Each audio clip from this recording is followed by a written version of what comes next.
En general, lo más difícil en el proceso de tomar conciencia es tener conciencia de situación. Porque ahí ocurren dos cosas: o nos engañan o nos autoengañamos sobre las situaciones que existen. En esa situación me encontraba yo, afiliado a un partido político que se suponía que tenía que cambiar el mundo y que en realidad lo que estaba haciendo era peleando en internas, y en una defensoría del pueblo que se supone que tiene que defender los derechos de las personas, pero que normalmente estaba tratando de hacer equilibrio entre el gobierno y la oposición. Un buen día aparece la persona que tengo a mi izquierda, el profesor Vera, y me trae una chorrera de denuncias terroríficas sobre cómo se explotaba miserablemente a los trabajadores bolivianos en talleres clandestinos. Entonces, más o menos, empecé a hilvanar unas ideas que tenía sobre, qué sé yo, que me había parecido, cómo explotaban los ingleses en el siglo XIX a los trabajadores en la fábrica de Manchester y eso, y patapín. Y yo llevo a la doctora Pierini y le muestro el horror, y la doctora Pierini dice: no, acá hay que hacer la denuncia penal. Entonces empiezo a trabajar ahí en la denuncia penal sobre la cuestión de la reducción a servidumbre, todas esas cosas viejas que uno había estudiado en la facultad, y nos encontramos que efectivamente esas cosas viejas, como ese tipo del artículo 140, el tema migratorio, la ley de trabajo a domicilio que estaba olvidada, empiezan a aparecer como cosas contemporáneas.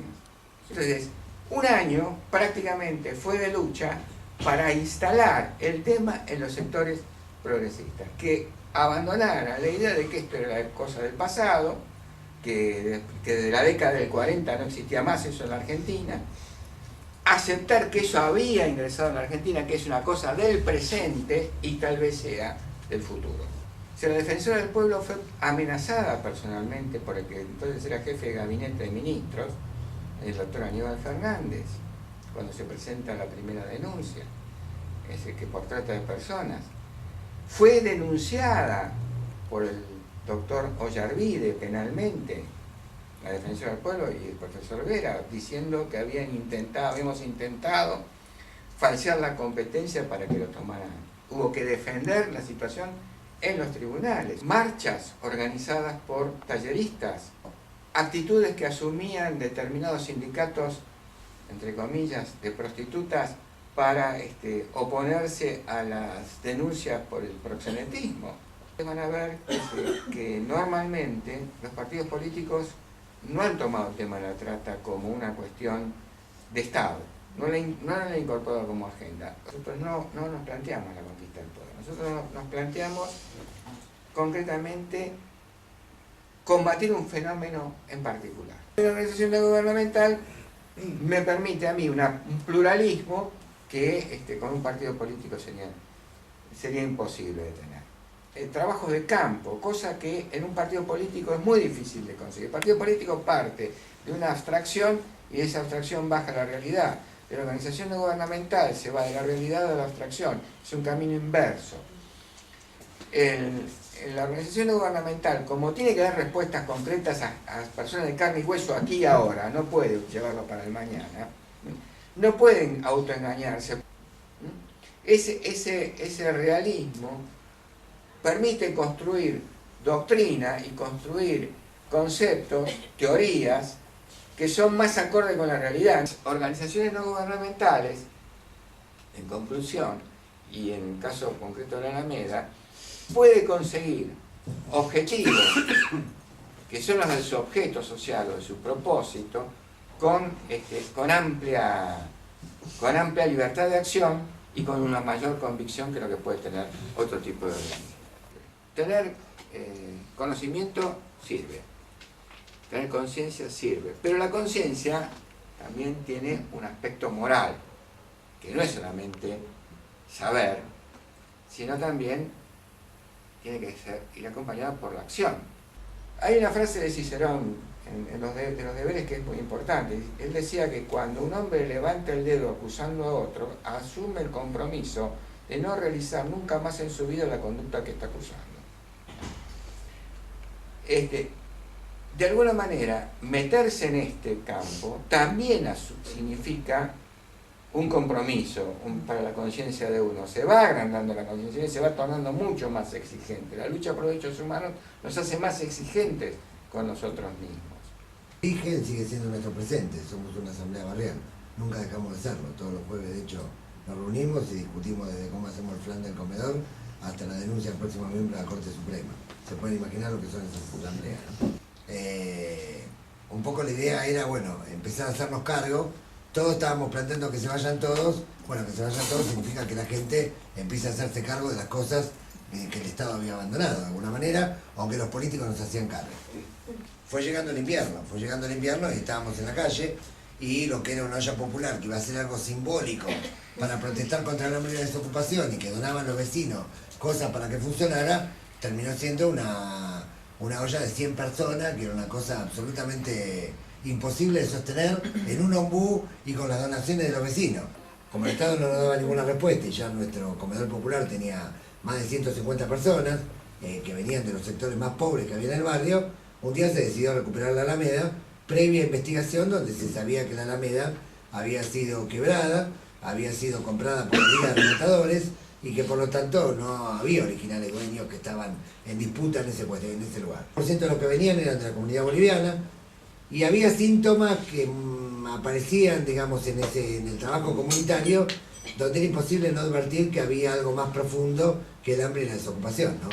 Personas que venían con anemia, mujeres que venían golpeadas y que no querían contar bien cuál era el motivo de los golpes, casos de tuberculosis, en fin. Y él nos dijo que si la gente no se comprometía con su propio comedor, eso no servía para nada. Era asistencialismo barato, que más vale que para eso no hiciéramos nada, que cerráramos todo y nos dedicáramos a otra cosa. Y la verdad que tenía razón.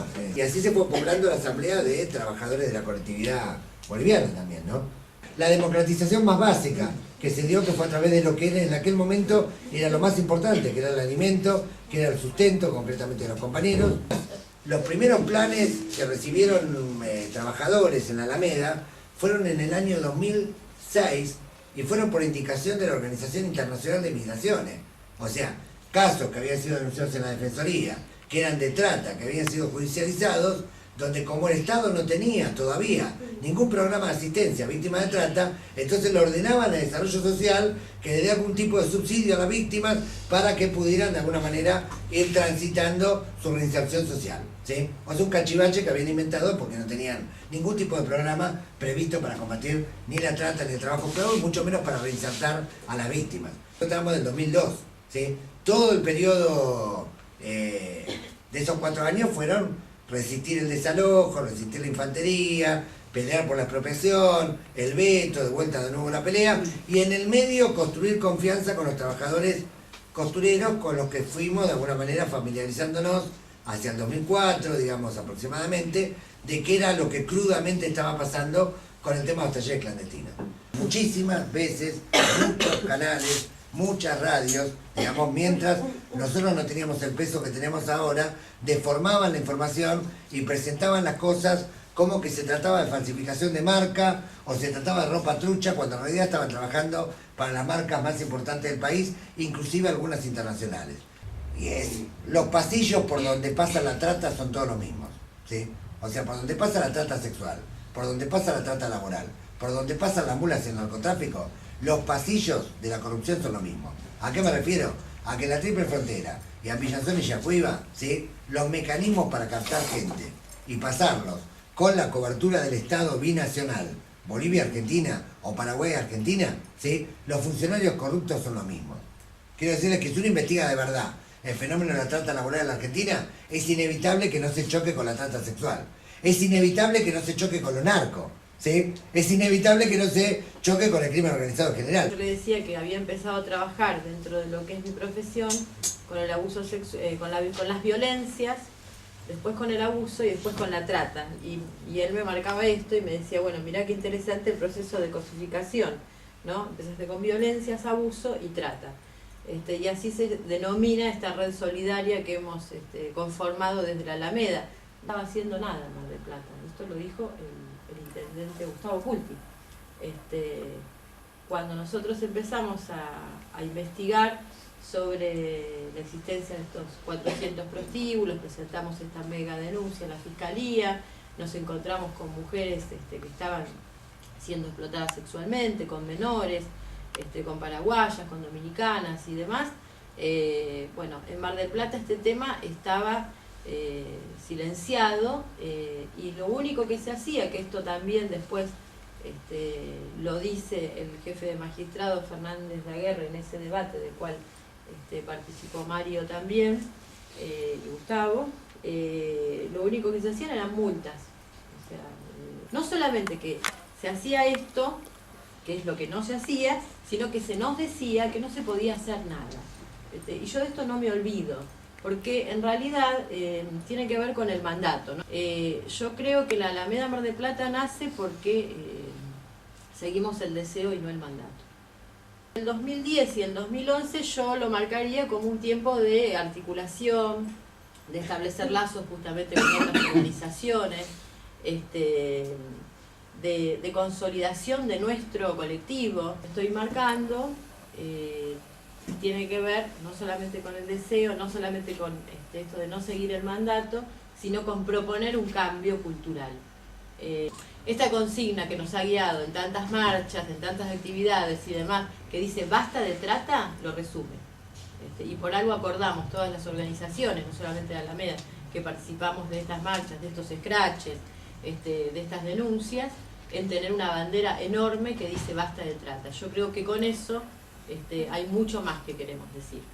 O sea, basta a esta ciudad prostibularia. Y marco finalmente un tercer momento que tiene que ver con la concreción, con la instalación definitiva de la Alameda de Mar del Plata,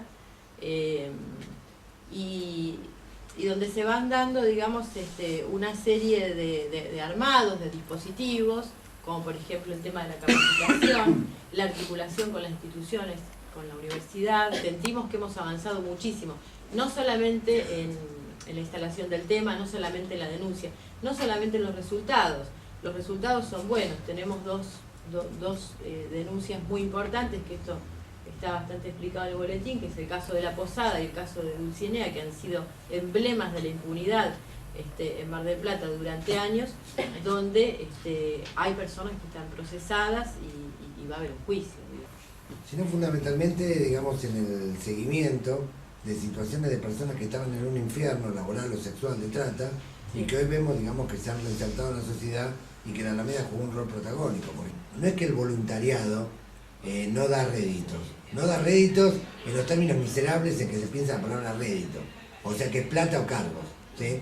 Da muchos réditos, da réditos de satisfacción y realización personal y moral enormes, ¿sí? Ese tipo de rédito da, y creo que es el rédito que tiene que ver con la felicidad, que es el mayor rédito que busca el ser humano, la felicidad no alienada, la que tiene que ver con el prójimo, la que tiene que ver con la solidaridad, la que tiene que ver con los valores universales de la humanidad, y es ese reencontrarse con la humanidad, es ese romper la cosificación, ¿sí? Es ese salir de alguna manera de estos mandatos de que la militancia es igual a renta, es igual a cargo, es igual a alguna realización personal. Hay gente que realmente está muy muy comprometida, que trabaja muchas horas, digamos muchísimas horas, que arriesga el pellejo todos los días, hombres y mujeres, en diferentes partes del país, y creo que tiene que ver con esto, tiene que ver con que cuando uno empieza de alguna manera a tener este tipo de satisfacciones vinculadas a los valores de la humanidad, obviamente el motor y el incentivo para militar es el triple, no importa si no hay plata, y no importa los obstáculos. Pensar que el problema de la trata es simplemente un problema de derechos humanos humanitarios es un error. Pensar que es un problema que tiene que ver vinculado a la cuestión de género y el patriarcado como cuestión fundamental es un error. Es poner el carro delante del caballo. Es no ver que el problema de la trata es como la levadura para el capitalismo. ¿Cuál es el capital que va a nutrir a esa burguesía nacional? Porque hasta ahora en la historia del capitalismo la burguesía nunca nació, sino fue sobre la base de sangre, lodo y servidumbre de personas, ¿sí? Entonces que hoy tengamos 8.000 prostíbulos como mínimo, dato oficial, son mucho más, con más de 60.000 mujeres esclavizadas sexualmente, que hoy tengamos 500.000 de personas esclavizadas en el campo, en los talleres clandestinos, en la construcción, en la horticultura, en la fruticultura, ¿sí? Y en diversas actividades de la economía, ¿sí? Y en número creciente, no en número decreciente, es un fenómeno sistémico, ¿sí? Estamos hablando de un sistema, ¿sí? De un sistema que en forma masiva está permitiendo esto, y estamos hablando de un montón de actores de la burguesía que hoy pesan fuerte en nuestro país, que no pueden explicar el origen de su capital. Lo que hace tan potente, de alguna manera, en la Argentina, la acción que desarrolla la Alameda, es que la Alameda actúa sobre la base de una caracterización política. O sea, que no seamos un partido, no significa, no es que somos chicos boy scout humanitarios que vamos rescatando gente por el mundo. ¿Está claro? Estamos enfrentando un régimen mafioso, un proceso de regeneración de la burguesía, pero no porque queremos que vuelvan las multinacionales, sino porque queremos que puede construirse una sociedad sin explotación y sin esclavitud diferente. Si es un paradigma que todavía hay que construir, habrá que construirlo. Y me parece que el tema de la trata, de alguna manera, toca la cocina del régimen, ¿sí? Y por eso molesta tanto, y por eso genera tantas alteraciones, y por eso genera tantas polémicas, ¿se entiende? Pero es una acción no solamente humanitaria, no solamente de género, también es esencialmente política, ¿sí? Y también tiene que ver con el tipo de sociedad que nosotros queremos vivir.